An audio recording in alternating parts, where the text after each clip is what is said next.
Hey everyone, welcome to Sam's Sports Corner, episode 85. All right, so this week we are doing, and I know it's been a long time since we had one of these, an episode in general, but we are doing a State of the Union of Chicago sports. It's a doozy, folks. We are in some fucking trouble if you are from the Windy City. So let's jump it off with the White Sox because nobody gives a shit about them.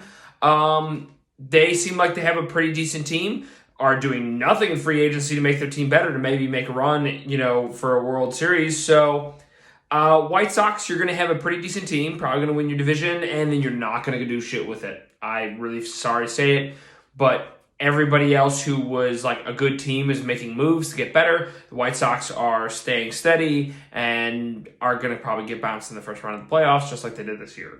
Sorry. Blackhawks. Well, after 3 years of being barely over 500, the Blackhawks organization saw fit to promote Stan Bowman from general manager to president of hockey operations. Probably giving him more money, more power, and we're just getting the same dog shit that we have been in the last 5 years.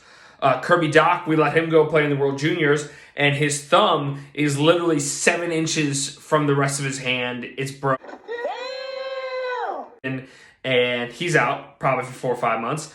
Jonathan Toews, the best captain in the league, captain, my captain, is apparently has some kind of autoimmune disease or something, and he's out for the foreseeable future. We don't know what's going on. All I know is last time I heard autoimmune disease with one of the Blackhawks, it was Marian Hossa, and he was done. So that really scares me because we have a player in his prime who's like one of the best players in the league, best captain, a great two-way player, and he's having autoimmune issues. I hope he's okay. I honestly hope he's okay. I'm scared for the Blackhawks' future with him. And we get to watch Patrick Kane, the greatest American-born hockey player to ever live, waste another year of his prime. We don't have a fucking goalie either.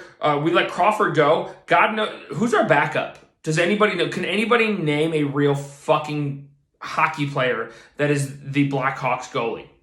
No, you can't. We got AHL players up there playing with their pud in the fucking net and wasting another year of Patrick Kane. So that's great. So we're off to a great start. The Bulls hired a new GM. Everyone's excited. He was, I think, out of Denver. We hired Billy Donovan out of OKC. Things are looking up. And then we have the 4th pick in the draft. We got a young team that everyone's excited about. We're hoping for big years out of Zach LaVine, Lauri Markkanen, Kobe White. And with the 4th pick in the 2020 NBA draft, we draft Patrick Williams out of Florida State.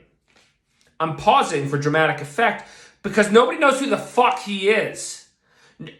Draft night, I hadn't heard of him. Check Twitter, scroll. Not a single Chicago sports writer had ever heard of this guy. Let's check why. Let's see why the Bulls drafted him, because I'm freaking out at this point.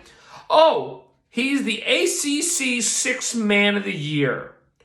So what you're telling me is, with the 4th pick in the NBA draft, we drafted a cocksucker from a team who's not even one of the 5 best players on his own team. He is not one of the 5 best players on the Florida State Seminoles, and we drafted him 4th overall. Dumpster fire. Throw the entire fucking organization away. I long gone. Hey, Last Dance back in the spring gave me some pride to be a Bulls fan. I don't know what the fuck to do. I don't. If one of you has a suggestion on how to be positive to the Bulls 2-4 start, please let me know, because I would love to know. Or 2-5 after tonight. Sorry, my apologies. Let's go to the Cubs, because you all know Cubs are near and dear to my heart. It's probably the most upsetting situation. Theo Epstein left the team. He gone. Lester, we didn't extend him. He's gone. And then he gave a shit ton of, just got Chicago drunk for an entire weekend, because that's the kind of fucking guy he is. He wants to end his career. He's already said he wants to end his career in a Cubs uniform. We just won't give him an offer. We don't want to put him in the Hall of Fame in our jersey. So, sorry, Lester. Bye. Schwarber, gone. We trade Yu Darvish and Victor Caratini for a bag of fucking balls. I think a bag of balls would have been more valuable. We traded Victor Caratini, a pretty decent backup catcher, and Yu Darvish, who finished number 2 in Cy Young voting, and money to the Padres for 5 prospects. Not a single one of them was in the Padres' top 10 prospects in their organization. Not one. I was excited for Jed Hoyer for a second. He just got fleeced. He got hosed. He might be the dumbest GM in the history of mankind. Yu Darvish was on a team-friendly deal for the next 3 years. We still have the core. Like, we can make a run at the playoffs at least. Try and pick something up. Try and do something to get back to the playoffs and be, competent and competitive. But no, we'll just trade away all our pieces. We'll get rid of everybody. Fuck it. And possibly worst of all, and I know some of you won't understand this, but Len Casper's gone. He's been the voice of the Chicago Cubs for, I think, 9 or 10 years. I listened to him when I was listening to the World Series when I was on the road, all those games. So, he holds a special place in my heart. And where did he go? To the fucking South Side, to the Chicago White Sox. And that fucking hurts. The amount of love I have for the pieces that were lost between Theo, Len, and the players is unmatchable. I don't have any faith in what the Cubs are doing going forward. The only thing I can say is we still have Rizzo, we still have Baez, we still have Bryant, and we still have Contreras. We still have the core, but I don't know what we're doing with it. It looks like we're in full rebuild mode. It's full tear it down. Just like the Blackhawks are, we're going to ruin the best years of their careers. Looks like the Bulls are in full rebuild. Still, we've been rebuilding for the last 5 years, ruining some decent players' careers. The Sox, I don't really care about. The only thing I have is the fact that the Chicago Bears, your Chicago Bears, are in the playoffs. That's right, baby. Doesn't matter if we lost to Green Bay Packers tonight because Arizona sucks worse than we do. So Bears are in the playoffs. Week 1, it's a Nickelodeon game, so get ready to fucking get slimed, David Montgomery, when you get in that end zone 5 times against the New Orleans Saints. I don't give a shit about anything else. We are in bear down territory. Full Cordell Patterson. How about the Bears? I don't care, ladies and gentlemen, about anything else that happened this season. We are all the way in on Mitch. We are all the way in on David Montgomery. Extend Allen Robinson. And the defense needs to play great. We'll beat the Saints. I'm not worried about that. Next round's against the Packers. 3rd time's a charm, ladies and gentlemen.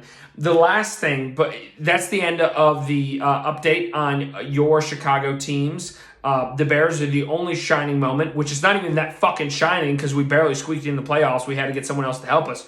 But the last thing I got to talk about is the idiot of the week. Malik Heath of the Mississippi State Bulldogs. As you all know, I'm an Ole Miss Rebel, so I already think their class is trash. Mississippi State gets into a brawl with Tulsa after their win in the Armed Forces Bowl, and Malik Heath pushes a dude to the ground and then boots him in the face, right? Tough guy shit. Okay, cool. Malik Heath proceeds to sprint away from the brawl, the altercation, sprints away like a fucking baby back bitch. But then this dude gets all over Twitter and Instagram and whatever talking about how bad he is and how hard he is and how he fucked that dude up. Malik Heath, you're a coward. You're a pussy. And you're an idiot.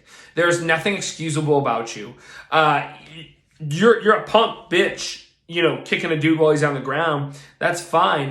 You can be a punk bitch. But to sprint away and then act like you're tough, it's outrageous. You're an idiot, and the whole world's going to know you're an idiot, and you're going to get cut from your team, and I cannot wait because of what a punk bitch you are. If you're going to be a man and you think you're going to be tough and kick someone when they're on the ground, stick around and see at the end of that fight and see what it does. Maybe then you're not such an idiot, but you're a baby, and you'll get what's coming to you. Karma's coming. I know this was an angry episode, but I can't wait for you guys to watch it. Like, subscribe, view, share, whatever. I appreciate all of you for your views. Have a great holiday weekend.